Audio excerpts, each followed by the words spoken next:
അവരുമായിട്ട് അലിഞ്ഞു ചേരാൻ മനസ്സുകൊണ്ട്, അല്ല ശരീരം കൊണ്ടല്ല. ഇനിയിപ്പോൾ അങ്ങനെയുള്ളവരും ഉണ്ടോയെന്ന് എനിക്കറിയില്ല. മനസ്സുകൊണ്ട് അവരിൽ നിന്ന് വേർപെടാൻ വയ്യാത്ത ഒരാൾ. അതുകൊണ്ടാണ് ഞാൻ പുറകെ പോകുന്നു എന്ന് പറയാൻ കാരണം മനസ്സ് പോകുന്ന വഴിക്ക് നമ്മളങ്ങ് പോവുകയാണ്, സഞ്ചരിച്ചുകൊണ്ടിരിക്കുകയാണ് അല്ലേ. മനസ്സിനെ വഹിച്ചുകൊണ്ടാണ് ഈ കുതിര നടന്നുകൊണ്ടിരിക്കുന്നത്. ഇനി ടെലിപ്പതിക് മെസ്സേജുകൾ സമ്മാനിക്കുന്നതുകൂടിയാണ് ഈ 6 എന്ന നമ്പർ.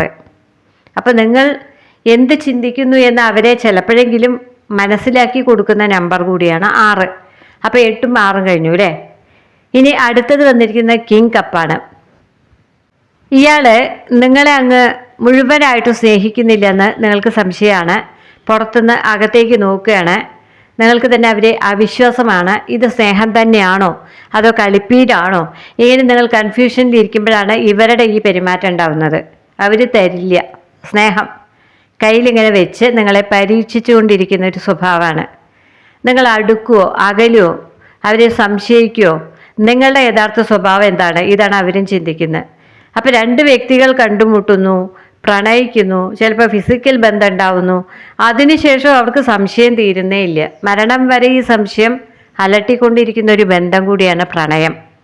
അതുകൊണ്ടാണ് അത് ഒരു ലഹരി പോലെ തന്നെയാണ് എന്ന് പറയുന്നത് അല്ലേ. ഇതുപോലെ കൺഫ്യൂഷനും ഉണ്ട്, അഡിക്ഷനും ഉണ്ട്, പ്രണയവും ഉണ്ട്, എല്ലാം കൂടി മിക്സായിട്ടുള്ള ഒരാളാണ് നിങ്ങളെങ്കിൽ അവരങ്ങനെയല്ല. നിങ്ങളുടെ എല്ലാ ഭാവങ്ങളും വീക്ഷിച്ചുകൊണ്ടിരിക്കുകയാണ്. ഇത് മുന്നോട്ട് കൊണ്ടുപോകണോ വേണ്ടേ എന്നുള്ള കൺഫ്യൂഷൻ അവർക്കും തീർന്നിട്ടില്ല. അന്തരീക്ഷത്തിലാണ് പ്രണയം എന്നറിയുന്നത്.